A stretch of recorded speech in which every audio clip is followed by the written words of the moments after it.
The NIF King by Gina Showalter. And this is about a nymph king named Valrin who whose people have taken over this castle that was once ruled by the dragons, and they move all their people there, and then they send for the females to come join them because the females stayed behind in wherever they used to live. And when the men call them, the females never show up. So it's been weeks since the females were sent for, and the nymphs come to the conclusion that the females have either been killed or kidnapped, although they're hoping that they've just been kidnapped. So nymphs cannot go that long without sex. So they have to go on shore and get some human women so that not only can they keep their strength up to protect their new home, so that they can also find the women and fight back for them if they need to. So Valrin goes up on land, and he's used to having his pick of the litter. He can have any woman he wants. They literally cannot resist him. And then he sees Shy. She's not only fighting against the nymphs, which is not normal for a human woman, but she when he picks her, she tells him straightforward it's not going to happen. So not only does that intrigue him, it also kind of makes him want her more. Kind of a challenge, I guess you could say. Of course, Valin is king, so when he claims her as his queen in front of everybody. So the whole story is basically him trying to get her to open up to him and willingly be his queen, and her trying to not only get away from him, but trying to resist him at the same time. She's putting forth a pretty good front, but even Valrin can kind of see through it that she truly does want to be with him. And I definitely love this story. It's one of the first alpha male books that I read, well, that weren't vampire at least. And I've reread this at least 3 times, and it is still one of my top 10 favorites. Now, this next one was actually recommended to me by a friend, and it was just after I started getting into a slightly more adultish book, like more erotic, I guess you could say. So my friend recommended this to me, and just seeing the cover, I was like, I don't read suspense or contemporary or thriller books or anything like that, at least at the time. I've tried a few, didn't love them too much, but I still try them every once in a while. And that is Garden of Stones. Now, this is actually a paranormal book about vampires. It's about Jamie and Eric. Jamie is the last member of her family, and she lives in this old house off the ocean. I don't know if you can see it. It's probably kind of reflective, but you can actually see what her house looks out to. It's like the ocean back there, but it's pretty dark, so you might not be able to see it. You see enough? Whenever you can see it, it's an ocean, and it's nighttime, which is why it's so dark.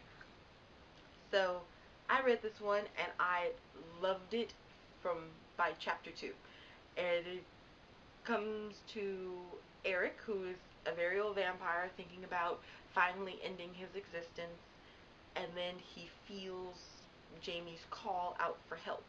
She's actually tripped off the porch, cut her hand on a glass cup that she was holding, and she's trying to rush herself to the hospital, but before she can get halfway there, she's lost way too much blood and almost passes out while driving her car.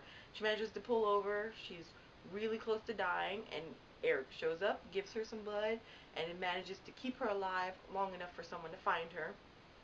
And of course, she knows what happened, and she's completely freaking out, although trying to keep it calm. And Eric shows up at the hospital to get her, and it's not quite an insta-love book, but there's definitely this deep connection that they feel, though they cannot name it. And of course, as soon as Jamie's ex-boyfriend Jeff sees her with Eric, he wants her back. He's always wanted to turn her family's house, and especially now since she's the last member of her family alive, he wants to try and use their relationship to turn the house into some sort of bed and breakfast. Oceanside view, beautiful scenery, sea air. He thinks it'll be an instant seller. And of course, Jamie broke up with him, so when he sees her with Eric, he automatically wants her back. But of course, Jamie says no, and then someone is constantly trying to kill Jamie, and eventually it only happens about once or twice, never when Eric's around during the daytime. But eventually, you find out who it is, and I just love this book. I loved it so much that I went and picked up the last book in the series, which isn't about Eric and Jamie. This is about Trey and Kayla, which is actually one of Eric's friends. And this is sadly only a duology. There was supposed to be a third book coming out, making it a trilogy, but unfortunately that book just never came out. I don't know what happened. Just never did, and I was really disappointed. Of course, I couldn't do this video without this book, especially, is Breaking Dawn. This is actually the auto book. I didn't buy the actual book. This was actually a Christmas present from my mother. And I know a lot of people were disappointed with this because, you know, there was rumor there was supposed to be a huge war, so everyone was looking forward to, like, the fight scenes. But I thought it was perfect. You know, the only thing I knew is that for sure Bella would be becoming a vampire and they would be getting married. And I was not disappointed whatsoever. Every bit after the wedding and Bella becoming a vampire was just a treat. Now this book is called Dark Dreams, but there are actually multiple stories in this one, 3 different ones to be precise. One's about vampires, one's about fairies, and the other one's, I think the other one's about another vampire. It's been a while since I've read this one actually. But my favorite one is the first one, which I read whenever I have a craving for this particular story. The first story that I'm including in my favorite is about Ellen and Alex. Alex is a vampire who was a Russian gypsy, and his wife dies during childbirth, and he finds her reincarnation in this book, and he's hoping this time to be able to turn her, because not only has he found her and he's determined to turn her, but she's also dying from brain cancer, and so he's hoping that she'll be he's hoping that she will be a lot more willing to become a vampire this time around. And the next two are of the Mortal Instrument series, City of Lhasa and City of Heavenly Fire. I truly love this book. I love seeing more of Sebastian in this book. You know, even though I love hating him, truly. I know a lot of people say that, but I truly love hating him. And not only did you get to see more of him in this book, but you got to see more of Jace than you did in the previous books. And the whole thing, I just love the entire book.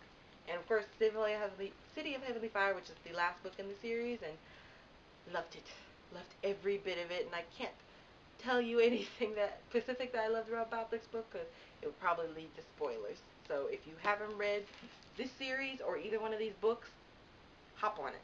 And the last but not least is a book series I just jumped on, and that is Throne of Glass by Sarah J. Maas.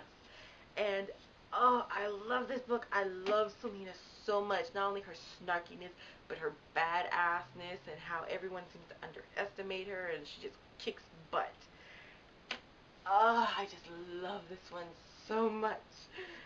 And I might reread it sometime soon before I start like on Count of Midnight, because I'm definitely getting on that book pretty soon. I want to finish up some of my TBR books, you know, like the older ones that I've had on my shelf for quite a while, before I reread this and get back into this world. Actually, this is truly the last book. Unfortunately, I do not have the books with me. I just actually ordered them in the mail. I rented them from the library, and I love them so much I just had to have them, because I know I'm going to want to reread them in the future, and that is the Goddess Test series. If you want to see what those covers look like, I will link them in the description below. Well, that was my favorites video, and I will link all the books that I listed in this video below. Hopefully you'll like some of them, and maybe you'll pick them up. If you do, make sure you leave a comment below if you have read them or plan to read them, letting me know. If you like this video, give me a thumbs up or subscribe. I try to put videos out every Wednesday. I'll see you guys in my next video. Bye!